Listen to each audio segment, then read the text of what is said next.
Hello students. आज का हमारा टॉपिक है समाज और शिक्षा यानी कि सोसाइटी एंड एजुकेशन। तो शिक्षा के बारे में जैसे हम जानते हैं पहले से ही, शिक्षा क्या है? एक प्रक्रिया है जिसके द्वारा हमको ज्ञान प्राप्त होता है और हमारे व्यवहार में परिवर्तन आता है। और ये शिक्षा जो प्रक्रिया है वो जीवन पर्यंत लाइफ लॉन्ग प्रोसेस है, जो जीवन पर्यंत चलती रहती है। जब से इंसान जन्म लेता है और तब तक उसकी मृत्यु होती है, तब तक ये प्रक्रिया चलती रहती है। उसको कुछ ना कुछ अनुभव होते रहते हैं। पर ये अनुभव कहाँ होते हैं? उसको ये होते हैं समाज में। विद्यालय को भी जो है समाज का ही अंग माना जाता है और विद्यालय को समाज का लघु रूप भी कहा जाता है। अगर हम लोग समाज की बात करें तो समाज एक देखा होगा कि एक समाज जो है, एक जो सामाजिक समूह के रूप में हम लोग उसको प्रदर्शित करते हैं, यानी कि मानवों का एक समूह है। और उन समूहों के बीच, उन मानवों के बीच जो है अंत्य क्रियाएं होती हैं। बहुत सारे संबंध स्थापित होते हैं, वो चाहे आर्थिक हो, राजनीतिक हो, सामाजिक हो, सांस्कृतिक हो। उन संबंधों के आधार पर ही वो लोग आपस में एक दूसरे से जुड़े रहते हैं और एक कार्य प्रणाली निश्चित हो जाती है उनके बीच में। उस कार्य प्रणाली से ही उस समाज की प्रगति निर्धारित होती है। जैसे टॉलकाइट ने कहा है कि समाज को उन मानवीय संबंधों की पूर्ण जटिलता के रूप में परिभाषित किया जा सकता है जो साधन और साध्य के संबंध द्वारा क्रिया करने से उत्पन्न होते हैं, वे चाहे वास्तविक हो या प्रतीकात्मक हो। यानी कि क्रियात्मक एक मनुष्य क्रियात्मक समूह है जिसमें एक संबंध उनके बीच में स्थापित होते हैं, जिसके द्वारा वो अंत्य क्रिया द्वारा अपना जीवन यापन करते हैं। मैकाइवर और पेज ने भी कहा है कि समाज रीतियों तथा कार्य प्रणालियों की अधिकार तथा पारस्परिक सहयोग की अनेक समूह और विभाग की मानवीय व्यवहार के नियंत्रण और स्वतंत्रता की एक व्यवस्था है। इस सतत परिवर्तनशील व्यवस्था को हम समाज कहते हैं। समाज सामाजिक संबंधों का जाल है जो सदैव बदलता रहता है। जैसे हमने बताया कि जो समाज के जो समूह हैं, समूह के जो व्यक्ति हैं, उनके बीच में जो संबंध है, चाहे वो आर्थिक, राजनीतिक, सामाजिक, सांस्कृतिक, नैतिक, किस तरह का संबंध हो सकता है, उसका स्वरूप जो है लगातार बदलता रहता है। देखा होगा प्राचीन काल में अलग तरह का समाज था, मध्य काल में अलग हुआ, वर्तमान काल में उसका स्वरूप बदल गया, उन संबंधों का स्वरूप बदल गया है। तो ये जो एक और एक दूसरे पर परस्पर सहयोग की भावना के द्वारा वो क्या करते हैं, व्यवहार करते हैं। और जो इन्हीं व्यवहार के आधार पर, इन संबंधों के आधार पर वो समाज जो है लगातार परिवर्तनशील दिशा में आगे बढ़ता रहता है। लापियर ने कहा है कि समाज से तात्पर्य व्यक्तियों के समूह से नहीं, अपितु समूह के व्यक्तियों के बीच होने वाली अंत्य क्रिया की जटिल व्यवस्था से है। जैसे हम अभी बात कर रहे हैं कि समाज में जब तक उसमें अगर मानवों का समूह है और समूह के बीच में अंतः क्रिया नहीं होगी, उनमें पारस्परिक संबंध, सहयोग आपस में नहीं होगा, तब तक वो समाज नहीं कहलाएगा। तो उनके बीच में अंतः क्रिया होनी जरूरी है।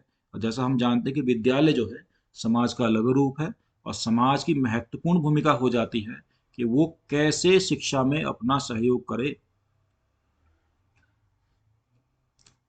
तो उसी के बारे में आज हम चर्चा करने वाले हैं। तो सबसे पहले हम जानते हैं समाज के शैक्षिक उत्तरदायित्व, कार्य एवं महत्व। समाज के क्या रोल होना चाहिए, क्या भूमिका है, क्या इम्पोर्टेंस है सोसाइटी की, जो शैक्षिक उत्तरदायित्व के प्रति वो कार्य कर सकता है। तो सब अगर हम देखें कि समाज क्या है, शिक्षा का एक अनौपचारिक अभिकरण है, नॉन फॉर्मल एजेंसी है। क्योंकि हम जानते हैं कि फॉर्मल हमारे विद्यालय होंगे और नॉन फॉर्मल हमारे समाज, खेल कूद, जितने भी ये सब व्यवस्थाएं होंगी, ये सब में आता है। तो समाज जो है नॉन फॉर्मल एजेंसी के रूप में कार्य करता है ना। तो व्यायाम, खेलकूद की व्यवस्था समाज के द्वारा की जा सकती है। पुस्तकालय और वाचनालय की व्यवस्था समाज के द्वारा की जा सकती है। मेले एवं प्रदर्शनी व अन्य समारोह का आयोजन समाज के द्वारा हो सकता है। विद्यालयों एवं प्रौढ़ शिक्षा केंद्रों की स्थापना हो सकती है। राज्य द्वारा निश्चित शिक्षा के उद्देश्यों की प्राप्ति में सहयोग कर सकते हैं। राज्य जो शिक्षा के उद्देश्य निर्धारित करता है, उसमें समाज के द्वारा ही सहयोग किया जाना चाहिए। अगर समाज उसमें सहयोग नहीं करेगा तो वो अपने उद्देश्यों को प्राप्त नहीं कर पाएगा। तो बहुत सारे कार्य ऐसे हैं, जैसे पुस्तकालय है, वाचनालय है, खेल कूद की व्यवस्था है, व्यायामशाला है, प्रौढ़ शिक्षा केंद्र है। तो इस तरह की जो व्यवस्था है वो समाज के बीच ही की जाती है, समाज के द्वारा। अगर राज्य द्वारा निश्चित उद्देश्य, शिक्षा के उद्देश्यों की प्राप्ति में सहयोग को हम देखें तो समाज और बच्चों का शारीरिक विकास, क्योंकि शिक्षा का क्या उद्देश्य होता है?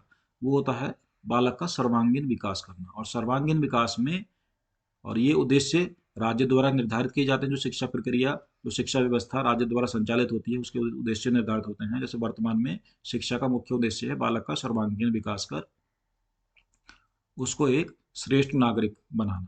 तो अगर उसकी देखें हम लोग तो कौन कौन से विकास के पक्ष होंगे उसमें? शारीरिक विकास, मानसिक विकास, सामाजिक विकास, सांस्कृतिक विकास, नैतिक एवं चारित्रिक विकास, व्यावसायिक और औद्योगिक शिक्षा, शासन तंत्र में नागरिकता की शिक्षा, राष्ट्रीय लक्ष्य की प्राप्ति और आध्यात्मिक विकास, यानी कि विकास के जितने भी पक्ष होते हैं उन सबको विकसित करना, ये जो राज्य द्वारा निर्धारित किया जाता है, उस शिक्षा के उद्देश्य से निर्धारित किया जाता है। तो समाज भी अगर एक श्रेष्ठ नागरिक हमको बनाना है तो उसके व्यक्तित्व के समस्त समस्त जो पक्ष हैं उनको विकास हमको करना पड़ेगा। और एक उत्तम नागरिक बनाने के लिए डेमोक्रेटिक वैल्यूज उसमें डेवलप करनी पड़ेंगी, जो राष्ट्रीय लक्ष्य है हमारे उसको भी प्राप्त करने के लिए जो भी कुछ ऐसे गुण हमको डेवलप करने हैं वो भी हमको समाज द्वारा किया जा सकता है। आध्यात्मिक विकास भी इसी का एक पक्ष है। वर्तमान भारतीय समाज की स्थिति हम लोग देखें तो क्या है वर्तमान भारतीय समाज की स्थिति। आज का समाज जो है बहुत जटिल व्यवस्था है उसकी, नैतिक मूल्यों का इतना पतन हो चुका है, बहुत ज़्यादा हो चुका है, स्वार्थ, भ्रष्टाचार, ये सब चीज़ें उसमें आ गई हैं। जैसे इसमें देखें हम लोग तो नैतिकता का अभाव आज के समाज में बहुत ज़्यादा है। हर कोई स्वार्थपरक बातें, या जो भी रिश्ते निभाता है तो वो भी उसके अंदर कुछ ना कुछ स्वार्थ छुपा होता है। भ्रष्टाचार एवं व्यभिचार, ये तो बहुत बड़ी समस्या आज भारतीय समाज में हो गई है। और हम लोग अगर देखें तो रैंक जो इंटरनेशनल रैंक निर्धारित की जाती है उसमें भी हमारी स्थिति बहुत अच्छी नहीं है। विद्यालय राजनीति के अखाड़े हो गए हैं, आजकल पॉलिटिक्स हर जगह घुस गई है। विद्यालयों में जो शिक्षक हों वो भी पॉलिटिक्स करते हैं, छात्र हैं वो भी पॉलिटिक्स करते हैं, तरह तरह की व्यवस्थाएं जो हैं वहाँ पर हैं। प्राइवेट स्कूलों के प्रबंध तंत्रों की शोषणकारी नीति, प्राइवेट जो स्कूल हैं आज के टाइम पे इतनी इतनी ज़्यादा फीस उनके लेते हैं, तरह तरह के तथ्यों के आधार पर वो अपनी फीस को निर्धारित करते हैं और समय समय पर अलग अलग रूप से भी फीस वो लेते रहते हैं। शोषणकारी नीति उनकी रहती है। शिक्षकों और विद्यालयों के चरित्र का पतन, ये बहुत महत्वपूर्ण भूमिका है। अगर हम देखें तो शिक्षक और जो विद्यार्थी हैं उनके चरित्र का पतन हो चुका है। शिक्षक जो हैं आज के टाइम पे क्लास में पढ़ाना नहीं चाहता है, अपने उत्तरदायित्व से भागने की कोशिश करता है। विद्यार्थी चाहता है कि उसको घर बैठकर सारी शिक्षा मिल जाए, उसको विद्यालय नहीं आना पड़े। क्लास में आने के लिए उसको 10 प्रॉब्लम्स बताता है और तरह तरह की उसमें गलत गलत चीज़ें उनके व्यक्तित्व का अंग जो है बन गई हैं। और आज के टाइम पे क्या है, जो शिक्षा है वो केवल रोजगार का साधन लोगों ने मान लिया है उसको। सिर्फ उसको प्राप्त करके हमको क्या करना है, हमको रोजगार मिलना चाहिए, बाकी इससे हमको और कोई मतलब नहीं है। जबकि शिक्षा का जो मुख्य उद्देश्य है वो सर्वांगीण विकास करना है, बल्कि परंतु वर्तमान समाज में शिक्षा का उद्देश्य, जो शिक्षा का उद्देश्य है आज के टाइम पे, वो रोजगार प्राप्त करना ही हो गया है। और विद्यार्थियों की विद्यालय से दूरी, आज के टाइम पे जो छात्र है वो क्या करता है, विद्यालय आने से कतराता है। उसको लगता है कि सब कुछ उसको घर बैठे मिल जाए और विद्यालय ना आना पड़े। ये सब शिक्षा व्यवस्था की एक कमी हम लोग कह सकते हैं। विद्यार्थियों पर सोशल मीडिया का बढ़ता प्रभाव, आज के टाइम पे सोशल मीडिया का जमाना है तो हर विद्यार्थी क्लास में हो चाहे बाहर हो सोशल मीडिया से जुड़ा रहता है। अगर वो क्लास में बैठता है तो उसको मोबाइल चलाने से वो नहीं मानता है, चोरी चोरी वो मोबाइल का प्रयोग करता है। सारी जानकारियाँ उसको आजकल सोशल मीडिया पर प्राप्त हो जाती है, उसको ऐसा लगता है। परंतु वास्तविकता ये है कि जब तक वो क्लास में नहीं आएगा उसको वास्तविक शिक्षा का अनुभव नहीं होगा। अगर इसमें सुधार के लिए हम लोग सुझाव की बात करें तो क्या कर सकते हैं, समाज और विद्यालय किस तरह से एक दूसरे के प्रति अपने कर्तव्यों का निर्वाह कर सकते हैं। विद्यालय एवं समाज एक दूसरे के पूरक बनकर कार्य करें। कहने का मतलब ये है कि विद्यालय भी अपनी भूमिका निभाए और समाज भी भूमिका निभाए, इन दोनों के बीच में एक रिलेशन होना जरूरी है। और इस रिलेशन को एक शिक्षक ही पूर्ण कर सकता है। तो हमको एक ऐसे शिक्षक तैयार करने चाहिए जो विद्यालय और समाज के बीच में जो दूरियां हैं उसको मिटाकर दोनों एक दूसरे के सहयोग को पूरा कर सकें। विद्यालय समाज और समाज विद्यालय कार्यक्रमों में भाग लें, अर्थात जो विद्यालय हैं, जो समाज में जितने भी कल जो भी एक्टिविटीज होती हैं, जो भी प्रोग्राम होते हैं, जो भी चाहे सांस्कृतिक हो चाहे खेल कूद हो, उसमें उसको पार्टिसिपेट कराना चाहिए, उनको दिखाना चाहिए। ऐसी तरह से समाज को जो है विद्यालय कार्यक्रमों में भाग लेना चाहिए। अगर विद्यालय में कोई कार्यक्रम है तो जो छात्र वहाँ पढ़ रहे हैं तो उनके परिवार से संबंधित लोगों को वहाँ पर उपस्थित उनको बुला सकते हैं। धार्मिक संकीर्णता से दूरी बनाए, आज के टाइम पे वर्तमान समाज इतना खतरनाक धार्मिक स्थिति में है कि हर कोई धर्म के प्रति लड़ने मरने को तैयार है। अपने धर्म को श्रेष्ठ मानना और दूसरे को निम्न समझना आज के लोगों की ये धारणा बन गई है, तो इस संकीर्णता को हमको दूर करना पड़ेगा। समाज द्वारा शैक्षिक कार्यों का पालन ईमानदारी से करना चाहिए।